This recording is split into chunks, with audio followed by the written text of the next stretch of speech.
অবিশ্বাস্য হলেও সত্যি, এটা একটা স্পঞ্জ যা বাতাস থেকে জল আর কার্বন টানতে পারে। নোবেল প্রাইজের পেছনে ট্রাম্প বাবু তো পড়ে রয়েছেন, কিন্তু 2025 সালের নোবেল প্রাইজ দেওয়া হয়েছে তিনজন বৈজ্ঞানিককে। এরা হলেন জাপানের সুসুমু কিটাগাওয়া, অস্ট্রেলিয়ার রিচার্ড র্যাপসন এবং আমেরিকার ওমার এম ইয়াগি। এখন লোকে জিজ্ঞাসা করছে এরা এমন কি করেছে যার জন্য এদের নোবেল প্রাইজ দেওয়া হয়েছে।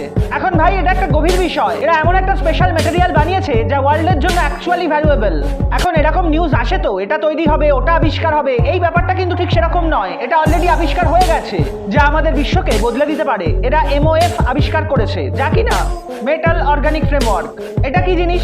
দেখো, যে জায়গায় পলিউশন হয় সেই জায়গা থেকে কার্বন ডাই অক্সাইডকে বের করে আনার টেকনোলজি এতদিন পর্যন্ত ছিল না। এখন এই আবিষ্কারের পরে আমরা প্রদূষণকে শোক করতে পারবো প্লাস্টিকের পদার্থের মতো একটা ছোট্ট পিস মেটেরিয়ালের সাহায্যে। এটা এমনই ছোট, এইটুকু, যা আপনার হাতের একটা মুঠোর মধ্যে ধরে যাবে এবং একটা প্লাস্টিক মেটেরিয়ালের মতো।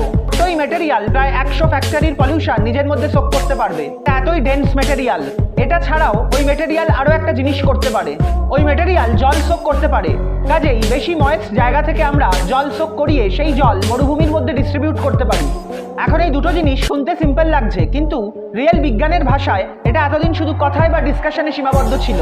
আর এখন এটা সত্যি সম্ভব হলো। MOF অর্থাৎ মেটাল অর্গানিক ফ্রেমওয়ার্ক। আপনার মতে এই আবিষ্কার কি পৃথিবীকে বদলে দেবে? আপনার মতামত কমেন্টে জানাবেন। আর কোন আবিষ্কারটা আপনাকে বেশি অবাক করেছে তা জানাতেও ভুলবেন না।